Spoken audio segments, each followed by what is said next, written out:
No. I'd give up my 8 Premier League medals for Liverpool though, to win the Premier League.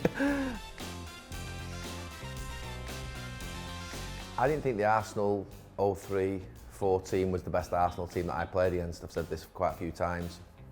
I don't think this Liverpool team would beat the 97-98 Arsenal team. But I think they would beat the 03-04 team. I think they're stronger in midfield, stronger I think physically at the back. So yeah, I'll say yes. No. No, he won't. Why?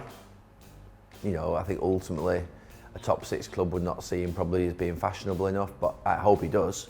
But I just don't think that that will happen. I can't see which of the top 6 clubs would appoint the Sheffield United manager. I think for him to get into the top 6, he would have to take another job after this, you know, higher up the league and continue to do that to prove himself more.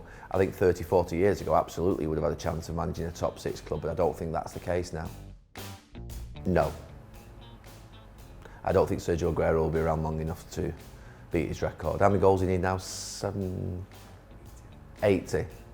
Yeah, he'd have to play 5 more seasons in the Premier League, and yeah, Sergio Aguero would have to play 5 more seasons in the Premier League, I think, to beat Alan Shearer's record and stay clear of injury. I don't think that's going to happen.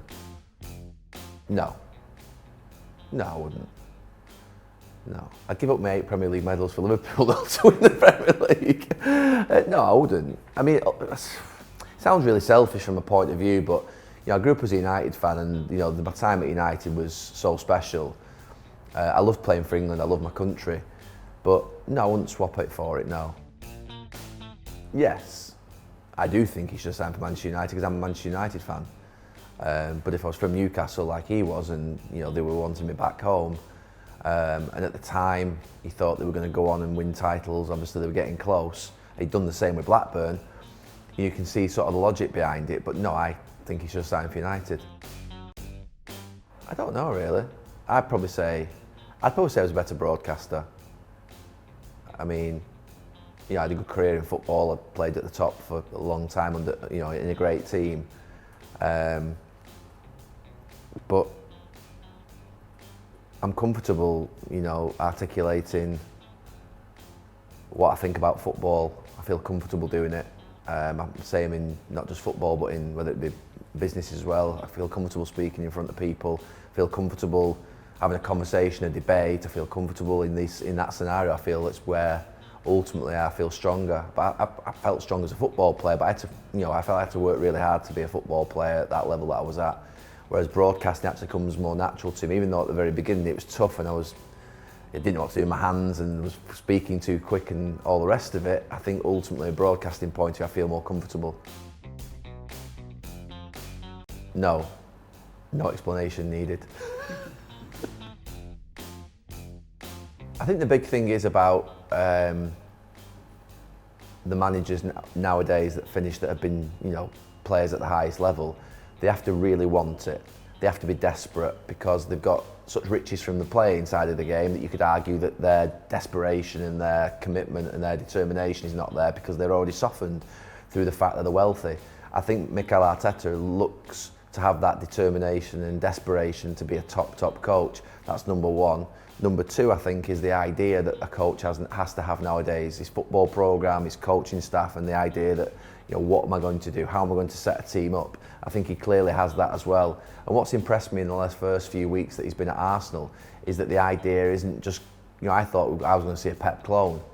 I don't think we've seen that.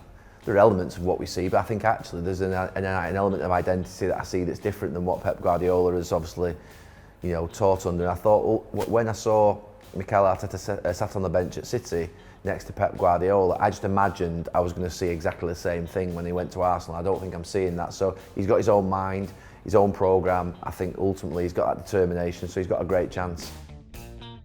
I think Spurs' new stadium is the best in the world. I went to Atletico Madrid a month or so ago, pre-Christmas, and actually that's amazing as well. So I think, but I would say probably is the best in the world, yeah. It's the best I've seen, but Atletico Madrid's was amazing as well, and Bilbao's is amazing.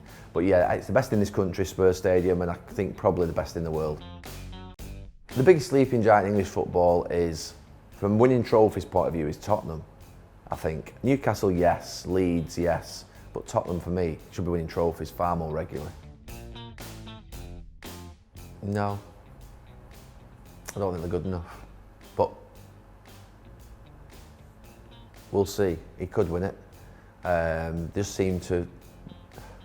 I think after the first few years in the Champions League, I felt like it was a club that wasn't used to the Champions League, that was still learning, that's still developing an identity in the Champions League. When I watch them now, it feels like they're just not strong enough in the big moments from a mentality point of view. I know Pep mentioned the mentality yesterday, but I felt in the big moments they just haven't got that belief that sees themselves as a champion club in Europe, and that's going to take a lot to get over. So they could do it. They could do it because they've got the players to do it, but whether they will, I'm doubtful. No, England should not be favourites for Euros in the summer at all. No, the French team, German teams, Spanish teams, these are the teams that essentially have historically won tournaments in recent history. They should be the ones that are the favourites. England, I think, should be up there, top 4, 6 teams in the competition, but certainly not, they shouldn't be favourites, no. I think they'll get beaten. I think Liverpool will get beaten this season. Don't know where it'll be, but I think they'll get beaten. They'll win the league easily, but I think somebody will take points, somebody will do them somewhere. I can see why he would be PFA Player of the Year, and I think it would be wholly deserved. I think if we were talking about the Player of the Year, I still would go for Alisson, Van Dijk, Mane. For me, you couldn't argue with any of those three. I think that Mane's been absolutely spectacular.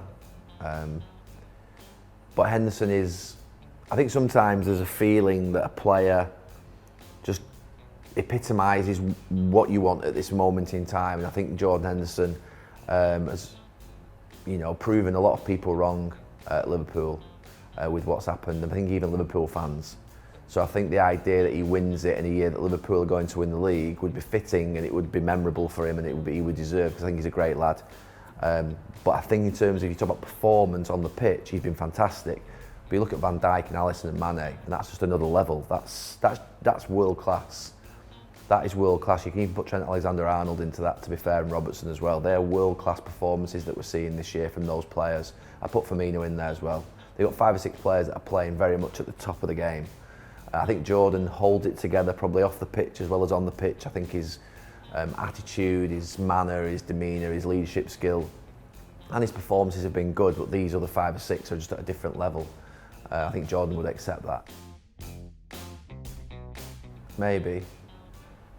I mean, I've got a thing on keepers for me. I think I like, Alisson for me is a wonderful goalkeeper. If you look at the goalkeepers that I really like, are the ones who've got a massive presence about them. So for instance, if you're looking at, say, for instance, Alisson or Lloris, Lloris is quick off his line, distribution's good, or whatever it might be. For me, I just want a goalkeeper to be an absolute giant in the goal, massive presence, come and collect, dominate his box. Yeah, obviously be good with his feet, good with his hands, and the other things that are normal. But for me, my type of goalkeeper is an Alisson, and I look at Jordan Pickford, and I think he's more of a Lloris type goalkeeper. And I just feel, maybe international football. In fact, I think Jordan Pickford suits international football more than Premier League football. So I wouldn't dismiss him and say that he shouldn't be number 1, but maybe the lad at Sheffield United should be. I've been to the odd party of his, but I also, after a game, sometimes we go out for a meal, or we go to, night before a game, night before Monday Night Football when we're going from a game, things like that, yeah. But I'm not popping over to Liverpool for sort of, afternoon tea or anything like that. There's nothing like that going on.